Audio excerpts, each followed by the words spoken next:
Hello viewers. Let me just discuss to you guys kung ano nga ba yung advantage ni J-Pad compare sa ibang brands. So hindi na muna tayo magbabanggit ng mga brands, pero yung mga known brands na karamihan yun ang ginagamit, i-compare natin ngayon si J-Pad kung ano nga ba yung advantage ni J-Pad kumpara sa mga brands na yun. So unang-una guys, yung finish pa lang. So si J-Pad CNC finish siya. So ibig sabihin hindi siya parang minold lang na aluminum or cast or minil. So ito buo siya talaga na aluminum, tapos parang cold cutting ang ginagawa. So kaya ang pagka-finish niya maganda talaga. Ayan, makikita nyo naman. So sa lahat siguro ng ilaw na na-encounter ko, kayo na magde-decide, pero para sa akin, decide for yourself, pero para sa akin si J-Pad yung may best finish sa kanila. Ayan. Pangalawa, ito talaga yung malaking advantage ni J-Pad, yung lens.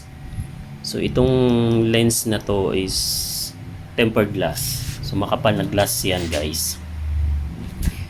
At the same time, scratch proof din siya. So itong glass na to shatterproof. Ibig sabihin kahit pukpukin mo yan guys, kahit yung wrench na mga 17 ganun, kahit pukpukin mo yan, hindi mo mababasag yan. So ito yung coins, yung edge ng coins, mga coins natin matatalas yan eh. So kung yung ibang brands, pag kinaskas mo yan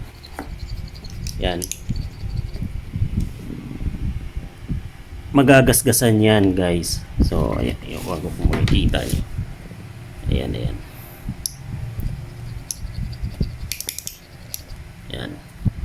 So kung tingnan nyo, wala man lang kagasgas.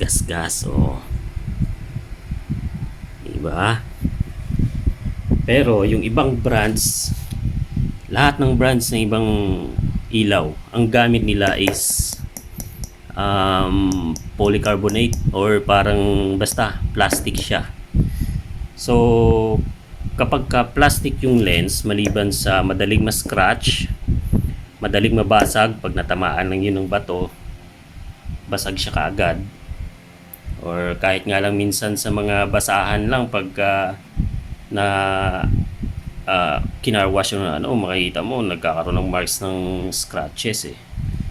Pero ito never na magkakaroon ng scratches yan kasi scratch proof yan, tsaka shatterproof din siya, tsaka waterproof na rin yan syempre, IPX8. So yung pinakamataas na IPX rating na available sa market ngayon about waterproofing.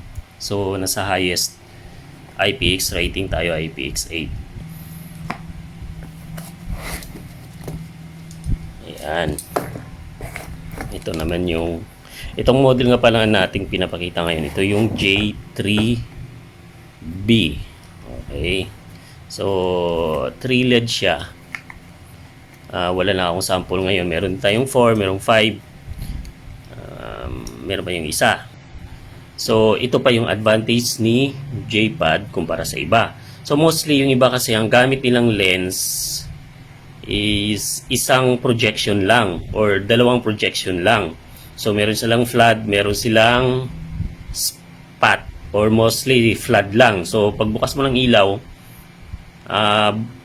buga yung ilaw ng yung parang sabog agad yung ilaw. So si J-Pad, tatlong lens ang gamit lagi niyan. So isang spot, ito sa baba, isang flood ito at isang vertical. So ito. Kaya kahit matataas yung highway, halimbawa yung daan, merong mga puno or mga bundok sa likuan, pati yung mataas na part ng mga kahoy na yun o bundok, kaya naiilawan ni J-Pad yun. So dito kay J3B, tig-isa-isa lang yan. Pero sa iba nating models, halimbawa yung mga 5 leads, dalawa yung spot niya sa ilalim. So meron din siyang dalawang isang vertical tsaka dalawang flat. At the same time, itong sa baba na to, ito na rin yung nagsiserve na yellow lens. So, yun pa yung isang advantage ni J-Pad kumpara sa ibang brands. Ibang brands kasi kailangan pa ng lens cover. So, bibilin mo pa yon, magkano yun? 1.5 minimum hanggang 2.5. So, depende pa sa brands. Yung ibang brands nga, umaabot ng 4,000 yung yellow lens lang nila. Cover lang. At pag nakabit mo na yon, tuwing gusto mong ipuputi siya, mag-white beam ka, tatanggalin mo ngayon yung yellow lens. Pero kay J-Pad, built-in na yung yellow lens natin dito. So ito, pwede mo siyang i-switch from yellow to white. At the same time, yung white nito, projected low beam. So si J-Pad, hindi lang basta bugas siya ng ilaw na na malakas. Pwede mo siyang iset yung low beam niya below eye level ng mga ibang motorist. So, kung gusto mo naman siyang maliwanagan lahat, maabot lahat ng ilaw yung buong area sa harap mo, yung buong daan, hindi lang yung sa baba, bubuksan mo na ngayon yung high. So, pag nag-high ka, itong dalawa nito sa taas, iilaw na siya. So, yung high natin is white din. So, iilaw yung vertical, iilaw yung flat. So, yung daan natin, sakop na niya lahat ng ilaw yon. At saka itong sa baba, may yellow na rin siya.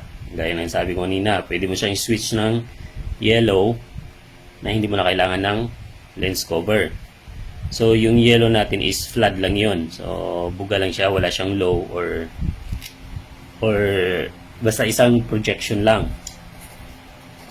At meron din siyang blinking. So, may parang strobe din siya. So, pwedeng alternate yellow and white. So, punta naman tayo sa ito. High quality din siya na mga hindi siya synthetic rubber yung mga ginamit, no guys. So, natural rubber talaga siya. Actually, meron ako nito nakakabit sa isa kong motor, yung J5 ko, naka na yun, 17,000 kilometers na, nakailang endurance na yun. So, since day 1, nakakabit yun, hindi man lang siya nagloko. So, hanggang ngayon, naka 17,000 niya, gamit ko pa rin yun, walang nagbago sa performance, hindi nagloko, or whatsoever. Ito naman, ito yung ito guys, kasi yung gamit natin dito kay J-Pad is wireless remote control. So, RF siya. So, ito pa yung advantage ni J-Pad kumpara sa ibang brands. Yung ibang brands kasi ang gamit nila wired switch. So, ang daming pang connection. Ganon. Mag-wire ka pa pumunta dun sa handlebar. Kay J-Pad, ang gamit natin is wireless. So, ito yun. So, this is 350 milliamps battery operated remote control. So, pag na full charge natin to, abutin siya ng minimum 6 months. Kahit araw-araw mo siya ginagamit, hindi siya maglo-lowbat. Yun, waterproof din siya. Yun, ang advantage pa ni J-Pad kumpara sa ibang brands. So, ito is signal receiver ni wireless remote. So, ang gamit naman ni remote natin is radio frequency, RF, hindi siya Bluetooth. So, ito yung receiver. So, ito naman, ito yung pressure release port. So, yung function naman nan, dahil sa sobrang lakas ng ilaw natin, umiinit ng gusto sa loob. So, pag malamig sa labas, nag-attract siya ng parang fog. Dahil nagbibuild yung pressure sa loob dahil sobrang init. So, kapag ka ganun, pwede mo siyang i-release dito yung pressure. Pero, don't be misled, no, guys. Baka sabihin nyo, pinapasok ng moist or tubig si J-Pad. Hindi, never siyang papasukin dahil sa IPX8 rating niya. Naggano lang dahil sa pressure, dahil sa sobrang init. At I guarantee na 100% waterproof siya or hindi siya talaga mag-moist or that. At kung magkaganon man na pinasok siya ng moist or ano, yung warranty natin dito is replace. So, hindi natin i-repair yun, i-replace natin yun automatically. So, yung warranty nga pala natin kay J-Pad is 1 year. So, ano pa? Pag-usapan natin ngayon kung tingnan natin kung ano naman yung mga nasa box ni J-Pad. So, ito yung 1.5 meters wire. So,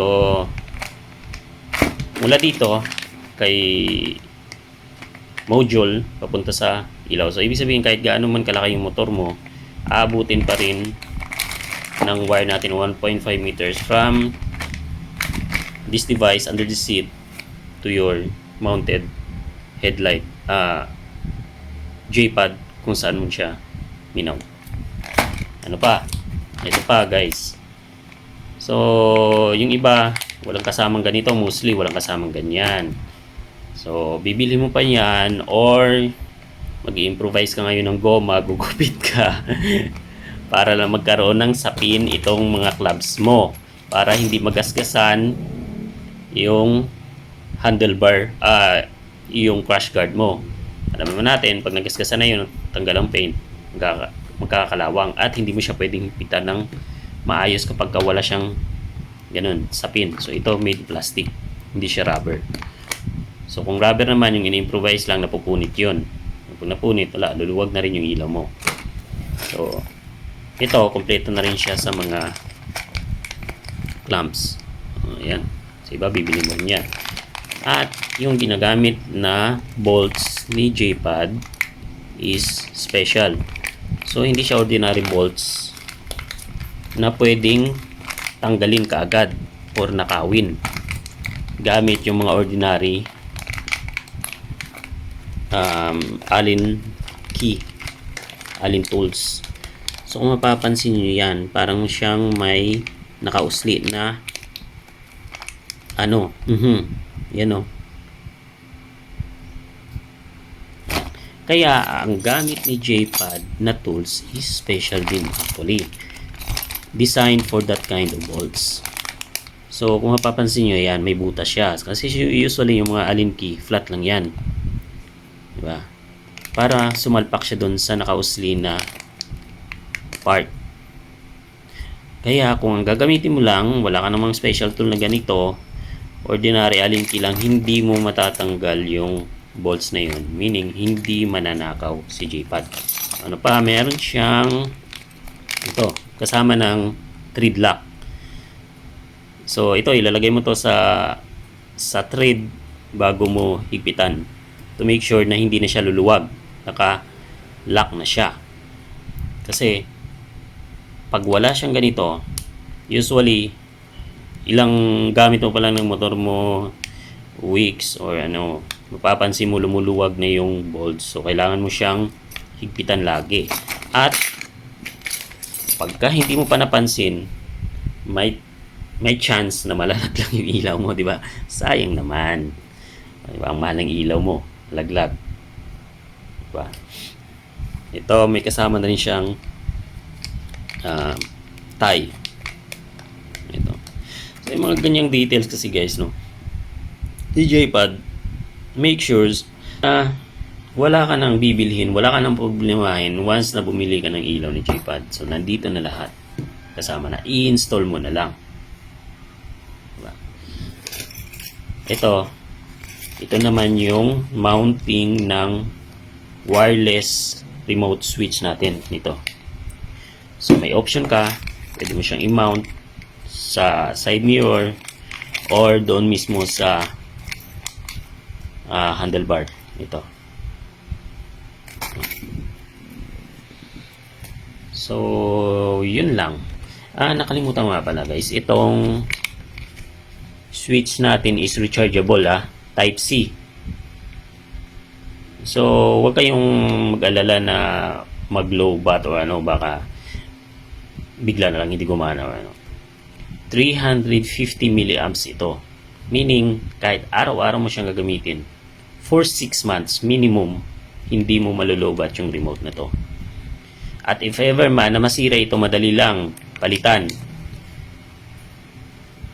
Meron naman tayong mga available switch na ganito. So, i-prepare mo lang siya. Kasi itong switch naka ano lang siya, naka-pair lang siya sa kung anong unit. One unit lang yung pwede mong i-pair. So, ibig sabihin, itong remote na ito, hindi ito gagana sa ibang J-pads. So, kung may bago kang remote to pair, i-press mo lang tong dalawang button na to bago mo i-on si J-pad. So, mag-pair na yun. So, wala kang poproblemahin na baka mahirapan kang magpalit ng switch. Okay. So, wrap up na muna tayo. Ang mga advantage J-pad, no?